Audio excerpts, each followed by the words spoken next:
Hello friends, welcome you all. आज हम vision IAS के आर्टिकल डिस्कस करेंगे, लेकिन सबसे पहले आपको दिवाली की ढेर सारी शुभकामनाएं and may this Diwali bring brightness to your life and destroy all the darkness जो लाइफ में फेस करी जा रही है। And definitely this festival is a festival of joy and we should always thank to the God the life they has given to us. So friends, let's move to our first article. Reserve Bank of India revises PCA यानी कि Prompt Corrective Action Framework for Banks to be effective from Jan 1st 2022। तो ये जो आपका PCA यानी कि prompt corrective action framework है उसमें रिवीजन की गई है आरबीआई के द्वारा और ये 1 जनवरी 2022 से इंप्लीमेंट होगी। प्रॉम्प्ट करेक्टिव एक्शन मतलब एक मैकेनिज्म होता है आरबीआई का जिसके तहत जो आपके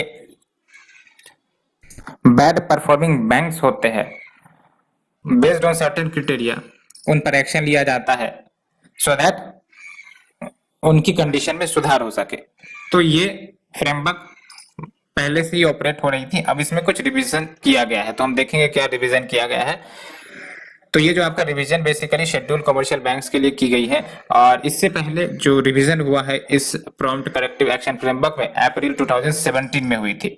एंड बेसिक ऑब्जेक्टिव क्या होता है, तो बेसिकली जो बैंक्स हैं जिन्होंने सर्टेन रेगुलेटरी थ्रेशोल्ड को ब्रीच किया है, बैड लोन्स का इश्यू लेट से कि बढ़ गया है, कैपिटल एडिक्वेसी की रिक्वायरमेंट जो होनी चाहिए इन बैंकों की वो फुलफिल नहीं कर पा रहे हैं, मार्केट डिसिप्लिन इंश्योर नहीं कर पा रहे हैं, तो ऐसे बैंकों के ऊपर एक्शन लिया जाए सो दैट इनकी स्थिरता बनी रहे और भविष्य में जो एनपीए की सिचुएशन आ जाती है बिकॉज ऑफ दिस तो वो सिचुएशन ना आए। दैट्स वाई ये फ्रेमवर्क के आधार पर जो आपका डिसीजन लिया जाता है। एंड ये जो फ्रेमवर्क है ये सारे बैंक्स के ऊपर अप्लाई होंगे जो इंडिया में ऑपरेट होते हैं including the foreign banks and operating through the branches या फिर सब्सिडियरीज। और किस आधार पर, तो वो जो रिस्क थ्रेशोल्ड सेट किया जाता है बेस्ड ऑन द इंडिकेटर्स या पैरामीटर्स, तो उस आधार पर ये एक्शन लिए जाते हैं। तो ये इंपॉर्टेंट बात है कि जो पैरामीटर्स होंगे या जो इंडिकेटर्स होंगे जिस आधार पर प्रॉम्प्ट करेक्टिव एक्शन आरबीआई के द्वारा लगाई जाती है सर्टेन बैंक्स के ऊपर, वो कौन कौन से पैरामीटर है। पहली बात तो कैपिटल, दूसरी इंपॉर्टेंट बात एसेट क्वालिटी, तीसरी इंपॉर्टेंट बात लेवरेज। तो ये जो आप लेवरेज देख रहे हो ये नया चेंज किया गया है, ठीक है। तो बेसिकली ये सब सर्टेन थ्रेशोल्ड रखी जाती हैं कि आपकी minimum capital to risk weighted asset क्या होनी चाहिए, एसेट क्वालिटी क्या होनी चाहिए। अगर नहीं उतनी मिनिमम स्टैंडर्ड है तो आप पर पीसीए लगा दिया जाएगा और इसको ट्रैक किया जाता है आपका सीआरएआर यानी कि कॉमन इक्विटी टायर 1 रेशियो या फिर आपका जो net non performing asset ratio क्या है, ये सब आपके पैरामीटर्स है। इस आधार पर जो है वो जज किया जाता है बेस्ड ऑन द एनालिसिस। अगर आप या आपके बैंक की स्थिति अच्छी नहीं है तो आप पर पीसीए नॉर्म्स लगा दिए जाते हैं, ठीक है। एंड 2017 के फ्रेमवर्क में जो प्रॉफिटेबिलिटी पैरामीटर है, प्रॉफिटेबिलिटी पैरामीटर यानी कि जो एसेट्स के ऊपर रिटर्न आने वाले हैं उसी को तो प्रॉफिटेबिलिटी कहते हैं, तो ये इस्तेमाल किया जाता था for determining the risk threshold.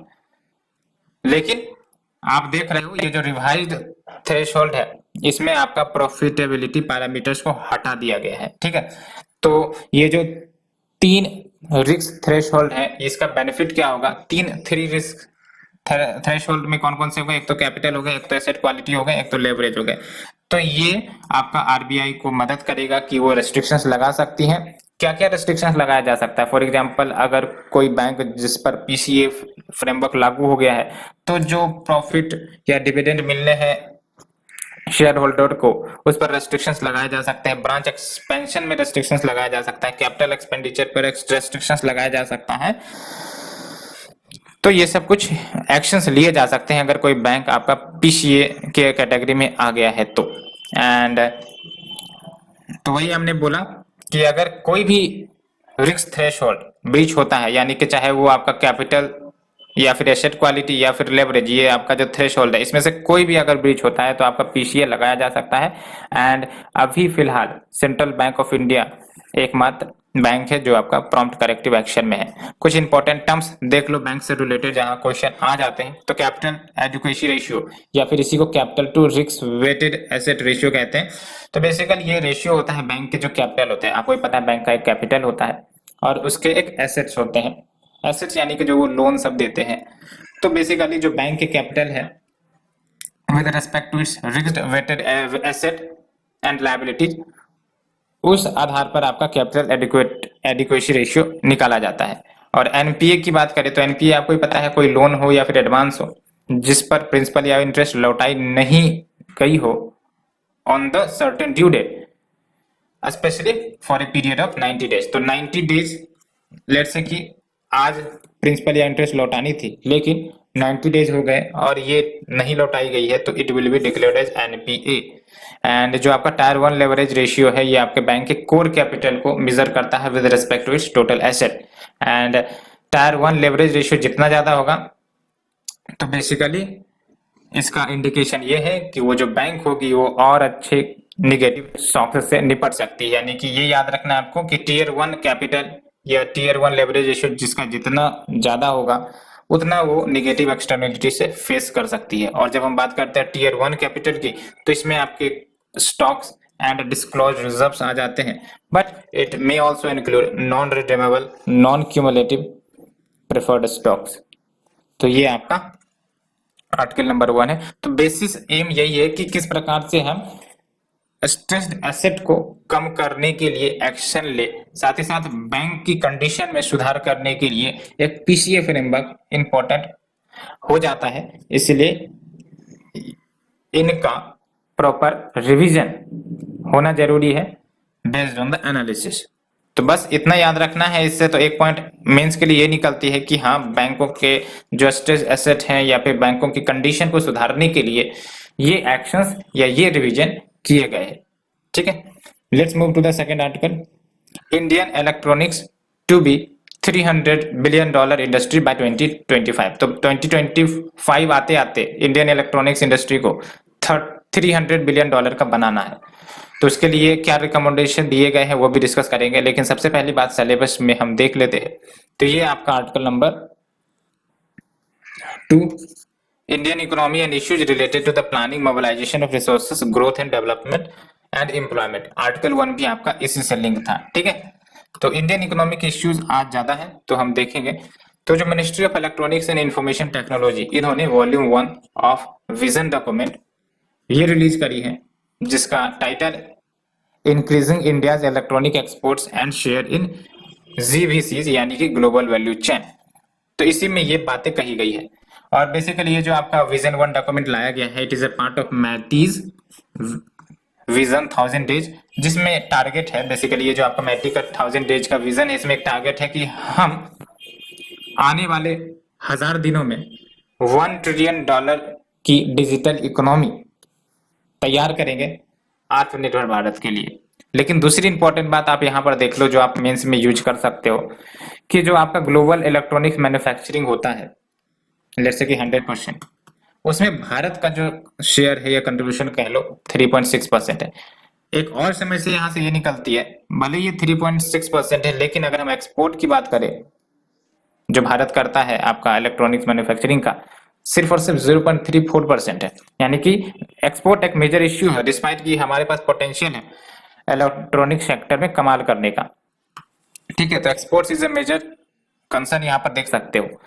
तो क्या मेजर रिकमेंडेशन है? पहली बात तो ग्लोबल वैल्यू चेन के बारे में बात कही गई है कि जो बिटवीन 1 से 4 ईयर्स यानी कि आने वाले 1 से 4 सालों में जो मैन्युफैक्चरर्स हैं उनको इंसेंटिवाइज किया जाए कि वो अपनी जो इंडस्ट्री है जहां पर वो प्रोडक्ट्स बनाते हैं उसको रिलोकेट करके भारत में आए और यहाँ पर कंपोनेंट्स मैन्युफैक्चरिंग या फिर असेंबलिंग करे।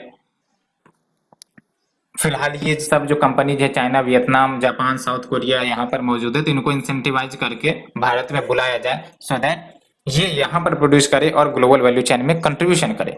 दूसरा है इंडियन इकोसिस्टम को डेवलप किया जाए विद इन 5 से 8 ईयर्स। कैसे इंडियन इकोसिस्टम को डेवलप किया जाएगा? तो जब आप स्किल बिल्डिंग करोगे, साथ ही साथ इंसेंटिव दोगे कंपनीज को कि वो ग्लोबल सब असेंबलीज भारत में एस्टेब्लिश करे, भारत में कंपोनेंट मैन्युफैक्चरिंग करे, सो दैट यहाँ से प्रोडक्ट्स बन के ग्लोबल वैल्यू चेन में सप्लाई किया जा सके, ग्लोबल कंजम्पशन के लिए यहाँ से प्रोडक्ट्स दूसरे देशों में भेजे जा सके। तो ओवरऑल ऑब्जेक्टिव आप यहाँ से देख रहे होंगे कि भारत में इंडस्ट्री आए, भारत में असेंबलिंग हो, भारत में कंपोनेंट्स की मैन्युफैक्चरिंग हो, तभी आपका जो ग्रोथ है इलेक्ट्रॉनिक सेक्टर का, इलेक्ट्रॉनिक्स इंडस्ट्री का, वो बढ़ेगा इंडिया में। और इसके लिए गवर्नमेंट को इंसेंटिव देने की भी जरूरत है, स्किल बिल्डिंग करने की जरूरत है, ये आप देख रहे हो। And colocation in global value chain. Colocation in global value chain का क्या मतलब हुआ? बेसिकली कि लेट्स से कि एक इंडस्ट्री इंडिया में है तो उसके सब ब्रांचेज आप दूसरे नेशन में खोल सकते हो, दूसरे जगह पर खोल सकते हो, so that economies of scale achieve किया जा सके, मोर एंड मोर प्रोडक्शन किया जा सके, एक्सपोर्ट बूस्ट हो सके, स्किलिंग हो सके, एंड डोमेस्टिक इकोसिस्टम की जो रिक्वायरमेंट है वो भी फुलफिल हो सके। Next is your reduce the tariffs.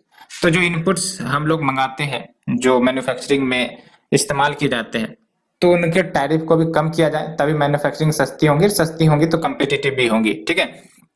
And policy related जो ऑपरेशनल बर्डन एंड डिलेज है उसको भी कम किया जाए। एंड इससे पहले 3 स्कीम्स को अनाउंस किया गया था, so that national policy on electronics 2019 का जो विजन है उससे अचीव किया जा सके। तो पहली बात तो PLI स्कीम, जिसके बारे में मैंने बार बार चर्चा किया, प्रोडक्शन लिंक्ड इंसेंटिव स्कीम, जिसके तहत लार्ज स्केल इलेक्ट्रॉनिक्स मैन्युफैक्चरिंग पर फोकस किया गया। गवर्नमेंट जो है सेल के आधार पर इंसेंटिव्स प्रोवाइड कर रहे थे इस PLI स्कीम के तहत। तो बेसिक ऑब्जेक्टिव यही है आपका कि मैन्युफैक्चरिंग को बूस्ट किया जाए। कैसे बूस्ट किया जाए ये हमने आपको बताया भी। And there is a scheme for promotion of manufacturing of electronics components and semiconductors, and we have the electronic manufacturing clusters 2.0। Clusters मतलब क्या कि भाई साहब एक लोकेशन हो, पाथवे हो, बेल्ट हो, जहां आपका manufacturing location, manufacturing industries cluster के रूप में मौजूद हो, जो भी रिक्वायरमेंट्स हो इंडस्ट्रीज की वो इसी क्लस्टर से फुलफिल हो जाए। तो ये आपका क्लस्टर की बेनिफिट होती है, ठीक है। एंड कुछ मेन चैलेंजेस जो इलेक्ट्रॉनिक सेक्टर के हैं वो है आपका प्रीडेटरी प्राइसिंग, जो वेरियस फर्म्स करती हैं, जो काफी ज्यादा रिच होती हैं। What do mean bye predatory pricing? यानी कि फॉर एग्जांपल एक कंपनी है, बड़ी कंपनी है, दूसरी रिलेटिवली स्मॉलर कंपनी है, तो जो बड़ी कंपनी है वो चाहेगा कि मोनोपोली स्टेब्लिश रहे हमारा, तो उसके लिए क्या करेगा, प्रोडक्ट को सस्ते कर देंगे। और इसके कारण क्या होगा कि जो स्मॉलर कंपनीज है उनके प्रोडक्ट महंगे दिखने लगेंगे, तो जो कस्टमर्स है वो आपका बड़ी कंपनीज के पास लौट कर आएंगे। तो इसका मतलब जो आपका स्मॉलर कंपनीज है उसको रूइन करने का, उसके प्रॉफिटेबिलिटी को अफेक्ट करने का तरीका है, जहां पर कम प्राइस करके अट्रैक्ट किया जाता है कस्टमर्स को, सो दैट जो अदर राइवलरीज कंपनीज है उसको हटाया जा सके, खत्म किया जा सके, ठीक है। अन्य क्या चैलेंजेज है? Match competitions of multinational companies, यानी कि जो MNCs होते हैं उनके पास टेक्नोलॉजी है, पैसे है, इंफ्रास्ट्रक्चर है, लेकिन जो हमारे डोमेस्टिक मैन्युफैक्चरर्स हैं कहीं ना कहीं वो lack of funding, lack of technology, ये सब फेस करते हैं। तो इस चैलेंजेस को भी ठीक करना होगा। And access to capital and knowledge and skills, capital knowledge skills ये तो प्री रिक्विजाइट कंडीशन है अगर आपको मैन्युफैक्चरिंग हब बनाना है इलेक्ट्रॉनिक सेक्टर में।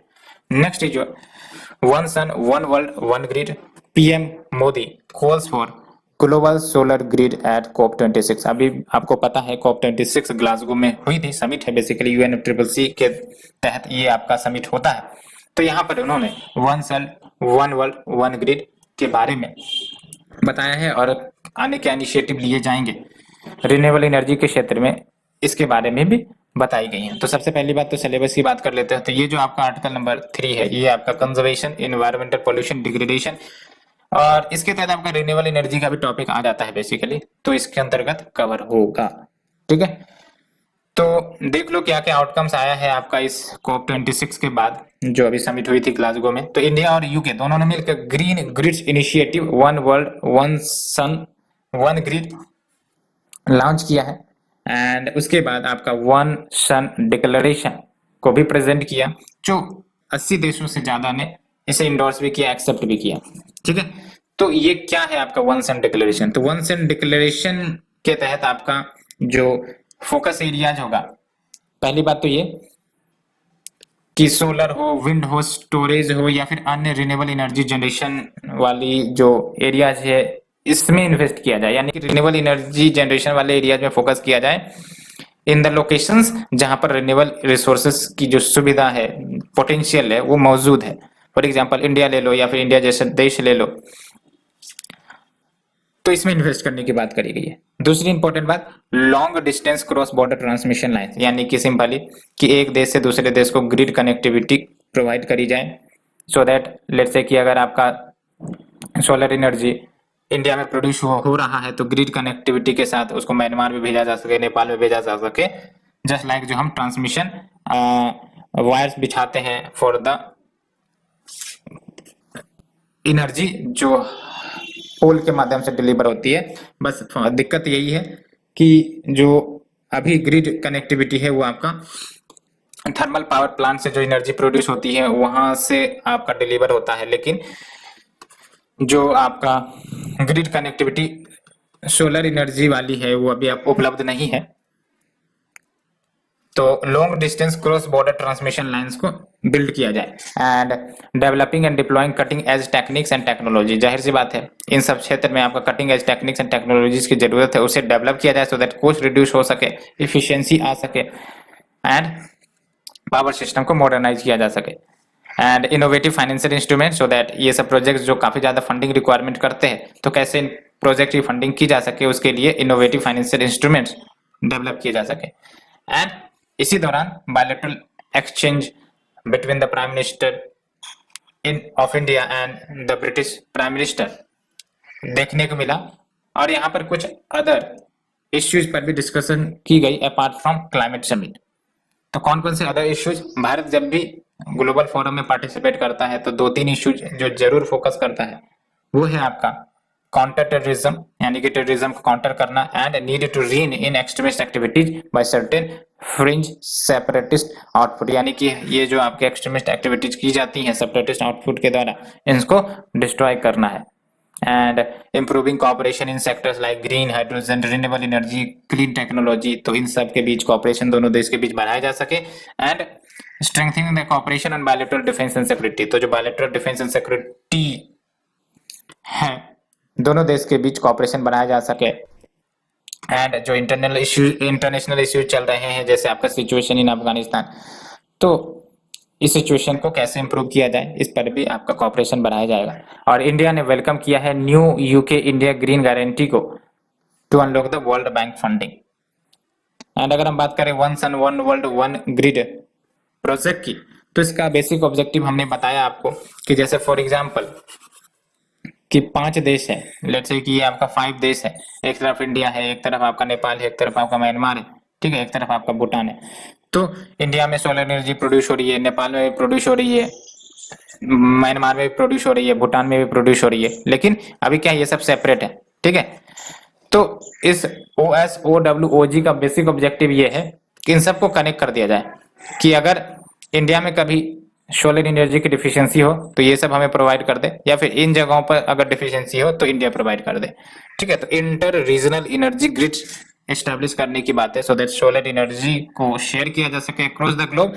कैसे? By taking the benefits of difference in time zones, because difference in time zone के ही कारण आपका दिन और रात देखने को मिलता है, सीजन का भी इफेक्ट देखने को मिलता है, resources and prices between the countries and reason.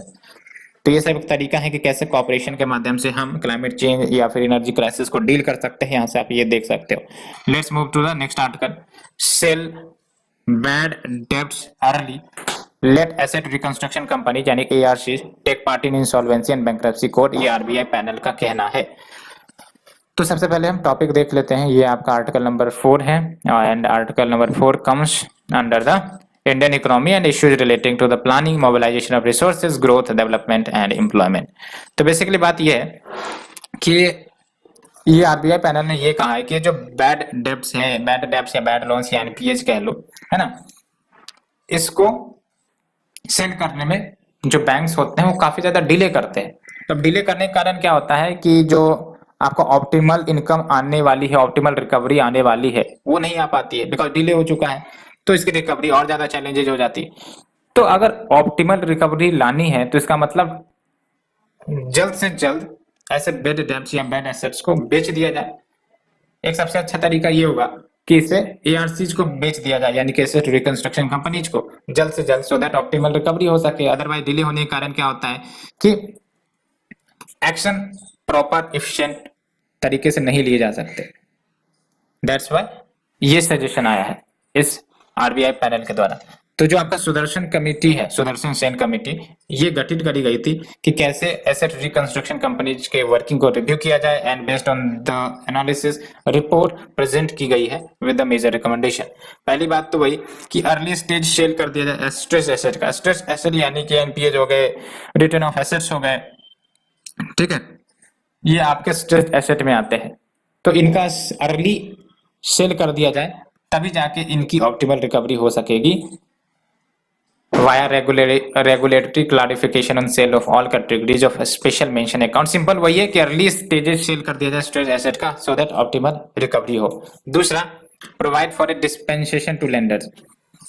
Dispensation to lenders का मतलब ये हुआ कि लेंडर्स को इंसेंटिवाइज किए जाए कि वो अपने फाइनेंशियल एसेट्स एआरसीज को बेच सके अर्ली स्टेज में। अब बेसिकली क्या होता है कि जो बैंक्स होते हैं वो अपने स्ट्रेस एसेट को नहीं बेचना चाहते हैं, बिकॉज आपको पता है जब ये खुद रिकवरी करना चाहते हैं, लेकिन उसके कारण में डिले हो जाती है। अब डिले हो जाने के कारण आपका ऑप्टिमल रिकवरी नहीं हो पाता है, तो क्यों ना इनको शुरुआती दौर में इंसेंटिवाइज किया जाए, सो दैट ये बेनिफिट महसूस करें कि अगर हम अर्ली सेलिंग कर देते हैं अपने इस स्ट्रेस फाइनेंशियल एसेट का टू द एआरसी, तो हमें ही फायदा है, नुकसान नहीं है।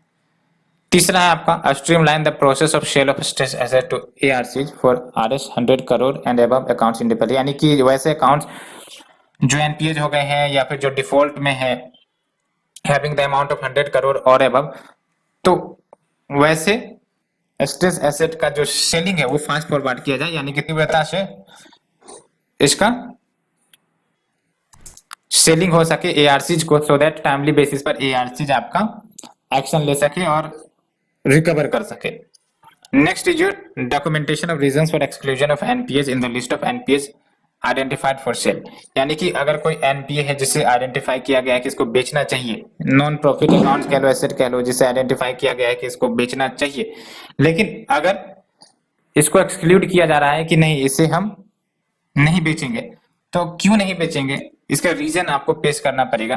खासकर वो एनपीए का, वो अकाउंट का, अगर वो 2 साल से ज्यादा का हो गया है एंड कोई एक्टिव रेजोल्यूशन प्लान आपका नहीं लिया गया है उस अकाउंट के प्रति, and all accounts which is above ₹500 crore, इनके पास 2 बैंक अप्रूव्ड एक्सटर्नल वैल्यूअर्स होने चाहिए, सो दैट वैल्यूएशन डिटरमाइन करते रहे टाइमली बेसिस पर, तभी पता चलेगा कि लिक्विडेशन वैल्यू क्या होंगी एंड फेयर मार्केट वैल्यू क्या होंगी अगर इसका लिक्विडेशन किया जाता है तो। And expand the scope of section 5 of the SARFAESI act, यानी कि जो सरफाइसी एक्ट है उसके अंतर्गत जो सेक्शन 5 है उसके स्कोप को बढ़ाया जाए, सो दैट डेब्ट एग्रीडेशन, यानी कि जो पैसे हैं जो अटक गए हैं वो आना शुरू हो जाए, एंड एआरसीज को अलाउ किया जा सके कि वो फाइनेंशियल एसेट्स एक्वायर कर सके। अगर हम बात करें एसेट रिकंस्ट्रक्शन कंपनीज की, तो बेसिकली ये रजिस्टर्ड है, याद रखना आपको, ये रजिस्टर्ड है not under companies act but section 3 of the SARFAESI act, and ये स्पेशलाइज्ड एजेंसी है जिसका काम ही है कि बैड लोन्स को रिजॉल्व करना, जो भी बैंक के बैड लोन्स है उनको रिजॉल्व करना। कैसे, तो बेसिकली ये सस्ते में खरीद लेते हैं बैंकों से बैड लोन एंड फिर उसको रिकवर करते हैं हायर प्राइस पर, तो ये आपका चलता है सेक्शन। लेकिन दूसरी इंपॉर्टेंट बात यहाँ पर देख लो कि इसके सक्सेस की भी बात करी गई है कि कैसे आपका एआरसी सक्सेस हुआ है। फॉर एग्जांपल फाइनेंशियल ईयर 2002 से 2013 की बात करें तो सिर्फ और सिर्फ 14.29% अमाउंट जो है बैड लोन्स का रिकवर हुआ है, लेकिन जितना भी रिकवर हुआ उसमें से 80% रिकवरी है वो आपका रिकंस्ट्रक्शन के माध्यम से हुआ रेदर देन रिवाइवल, यानी कि ऐसा नहीं कि हमने रिवाइव कर दिया कंपनीज को और कंपनी सुधर गई और उसने हमारा रेंट चुका दिया, ऐसा नहीं। तो इसका मतलब रिवाइवल सॉल्यूशन नहीं है, रिकंस्ट्रक्शन इज द सॉल्यूशन, यानी कि उसके स्ट्रक्चर में चेंज कर दिया जाए, कंपोजिशन में चेंज कर दिया जाए कंपनी के, सो दैट वो अच्छे से परफॉर्म करे रेदर कि हम पैसे दे देकर उनको रिवाइव करें। अब बात करते हैं factors behind the sub optimal performance of ARC. कौन कौन से फैक्टर्स रिस्पॉन्सिबल है जिसके कारण एआरसी सही से बेहतर परफॉर्म नहीं कर पाते। पहली बात तो पैसे की कमी है, यानी कि अब इनको रिकवर करना है तो इनको पैसे भी तो चाहिए, सो दैट बैंकों को दे, बैड लोन खरीदे और उसके बाद उसको रिकवर करे। तो इनके पास नॉन अवेलेबिलिटी है एडिशनल फंडिंग की फॉर स्ट्रेस बोरोवर्स। दूसरी इंपॉर्टेंट बात, लैक ऑफ डेब्ट एग्रीगेशन। तीसरी इंपॉर्टेंट बात, difficulty in raising of the funds by the ARC on their balance sheet. तो फंड भी रेज करने में इनको इश्यूज आती हैं, क्योंकि जो फंड इन्हें देते हैं उनको भी लगता है कि ये स्ट्रेस एसेट से इंगेज होंगे तो हो सकता है रिकवरी ना हो, तो हो सकता है हमारे पेमेंट भी ना हो सके। And ARCs lacking the focus on both recovery and acquiring necessary skill set, यानी कि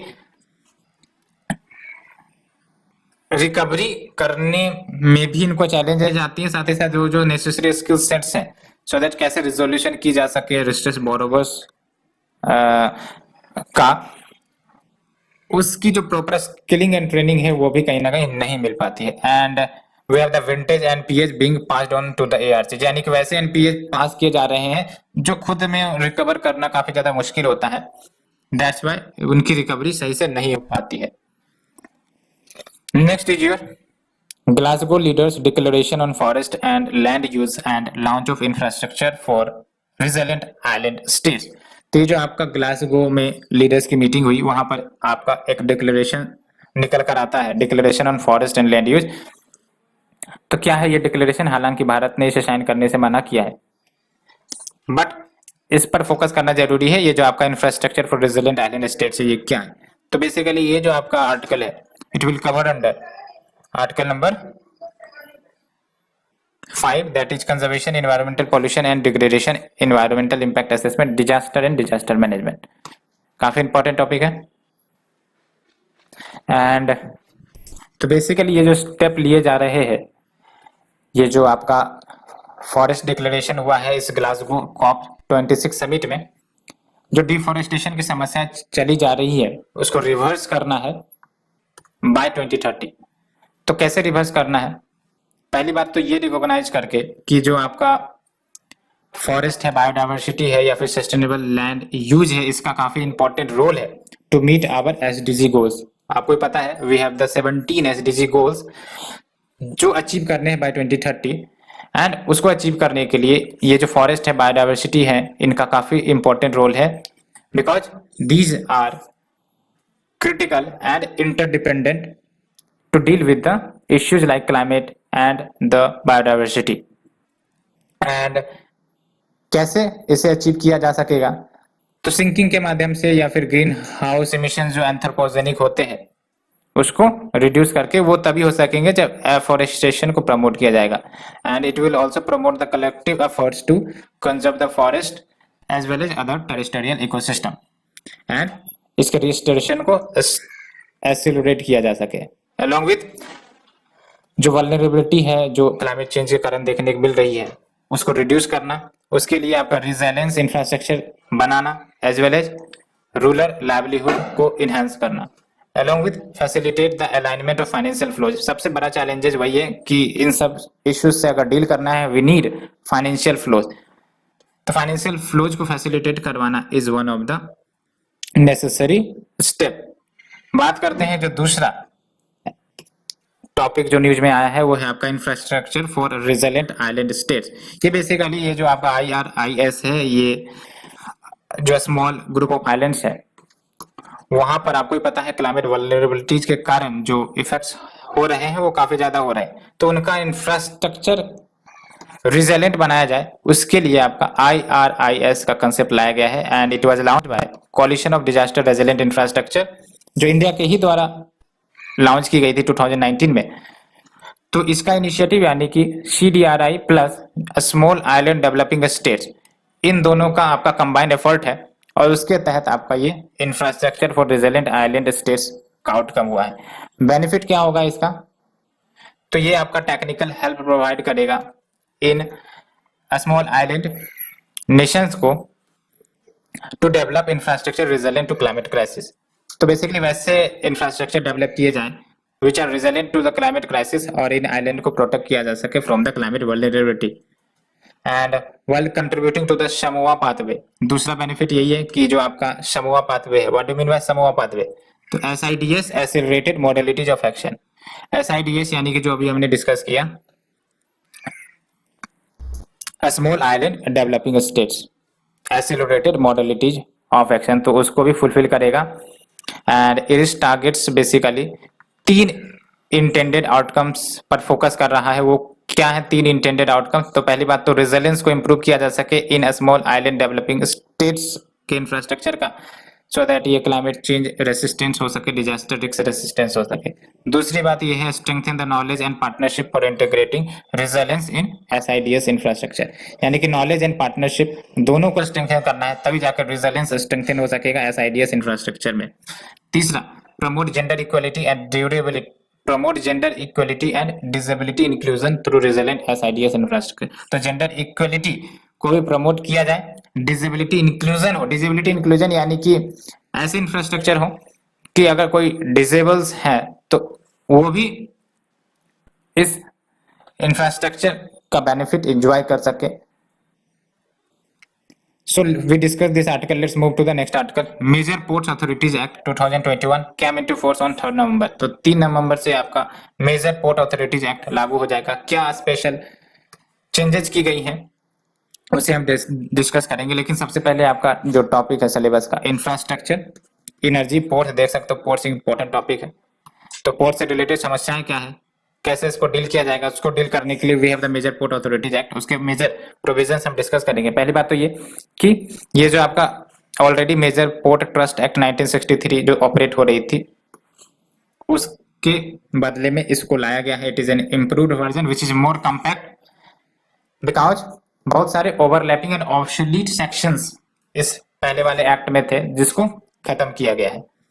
एंड इसमें आपका सिंपलीफाइड कंपोजिशन जो आपके बोर्ड ऑफ पोर्ट अथॉरिटी हैं वो रखा गया है, जिसमें आपका अब 11 से 13 मेंबर्स ही होंगे फ्रॉम द प्रेजेंट 17 से 19 मेंबर्स। तो आप देख सकते हैं मेंबर्स ज्यादा होने से डिसीजन आपका सही या फिर यूं कह सकते हो कि टाइमली वे में नहीं हो पाता है। तो अगर आपका मेंबर्स को रेस्ट्रिक्ट किया गया है यहाँ पर तो better and efficient and timely decision हो सकेंगे।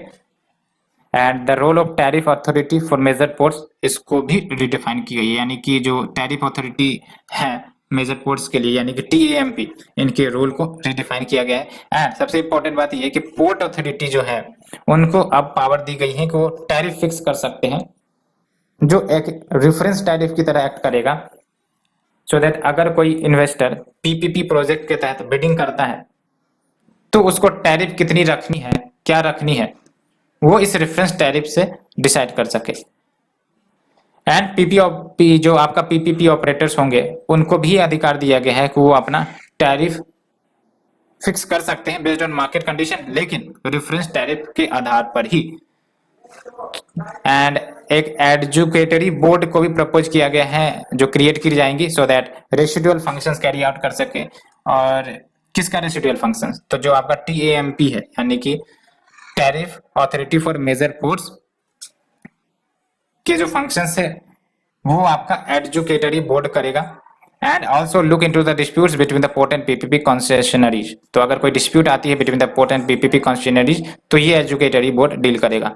एंड ये जो आपका बोर्ड्स ऑफ पोर्ट अथॉरिटी है उसको डेलीगेट किया गया है फुल पावर्स की, वो कॉन्ट्रैक्ट भी कर सकते हैं, प्लानिंग एंड डेवलपमेंट तो कर ही सकते हैं, टैरिफ का भी फिक्सिंग हो सकता है, लेकिन कुछ सर्टेन केसेस में इनके पावर नहीं दिए गए। फॉर एग्जांपल अगर नेशनल इंटरेस्ट में कोई बात हो तो वहां पर कॉन्ट्रैक्ट प्लानिंग डेवलपमेंट नहीं कर सकेंगे। सिक्योरिटी एंड इमरजेंसी को लेकर कोई बात हो which is arising out of inaction and default तो भी यहाँ पर बोर्ड ऑफ पोर्ट अथॉरिटी की नहीं चलेगी।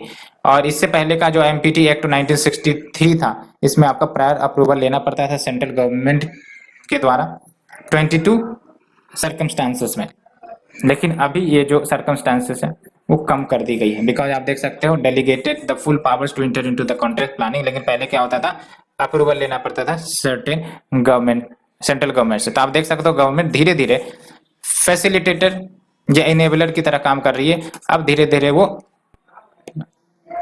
जो इन सब सेक्टर्स है उनसे वो आगे निकलती जा रही है एंड ऑटोनॉमी प्रोवाइड करी जा रही है।